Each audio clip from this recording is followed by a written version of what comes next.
Agreement जो हुआ है किस विशेष एग्रीमेंट नहीं, हैंड ओवर हुआ है। आज से 15 महीना पहले हम लोगों ने स्ट्राइव किया था कि हम एक अच्छा होटल मैनेजमेंट इंस्टीट्यूट खोलें जहां में हमारे यूथ को एक अच्छा भविष्य मिले, नौकरी। टाटा के होटल्स, टाटा जो होटल्स अपना बनाते हैं पूरे इंडिया में, ताज होटल्स हैं, जिंजर है, तो अगर हमारे लोगों को अगर नौकरी चाहिए तो उनके लिए एक अच्छा सा एक हॉस्पिटैलिटी मैनेजमेंट इंस्टीट्यूट होना चाहिए। मैंने खुद टाटा ग्रुप से बात किया था और आज 15 महीने बाद हमने ये हैंड ओवर किया है। आपने खुद देखा है, एक बहुत ही अच्छा फैसिलिटी बना है और हम चाहते हैं कि अगले आने वाले दिन में हमारे बच्चे, यूथ को, औरत, महिला, लड़के लड़कियों को एक अच्छा सा भविष्य मिले जहाँ में उनका ट्रेनिंग भी हो और उसका प्लेसमेंट भी हो।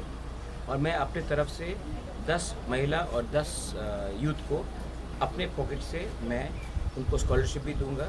और यहाँ में जो रेजिडेंशियल फैसिलिटी, यहाँ में कुमुलुंग में एक अच्छा सा एक होटल मैनेजमेंट निकलेगा और आने वाले दिन में अगर इनको नौकरी मिलता है तो हमारे लिए अच्छा है। आप देखेंगे कि पूरे नॉर्थ ईस्ट में अगर आप कोई भी होटल में जाएंगे, बेंगलोर में जाइए, बॉम्बे में जाइए, गुवाहाटी में जाइए, दिल्ली में जाइए, 80% जो स्टाफ है वो मणिपुर का है, नागालैंड का है, मेघालय का है, मिज़ोरम का है, सिक्किम का है, अरुणाचल का है। हमारे त्रिपुरा के लोगों के पास भी वही टैलेंट है, लेकिन हमें कभी भी प्लेटफॉर्म नहीं दिया गया। ये एक प्लेटफॉर्म है जहाँ में हमारे लोगों को एक अच्छा कल मिल सकता है। इसके लिए हमने ये हैंड ओवर किया।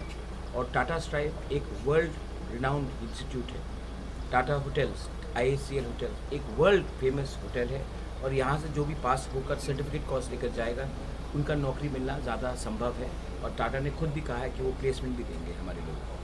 पहले तो ये नारवाई तोंगथाई था, तो अभी ये नाम चेंज हो जाएगा क्या? नारवाई तोंगथाई रहेगा लेकिन टाटा स्ट्राइव भी रहेगा। जैसे उन्होंने उजंता पैलेस को उजंता पैलेस स्टेट म्यूजियम किया, हमने भी नारवाई तोंगथाई रखा है लेकिन होटल मैनेजमेंट का भी वो किया है। तो बाहर से कोई आके यहाँ पे रहने के लिए अभी जगह, हॉस्टल फैसिलिटी भी बनाया गया है और लोग यहाँ में आके रहेंगे। अगर रेजिडेंशियल रहेगा तभी क्वालिटी अच्छा रहेगा।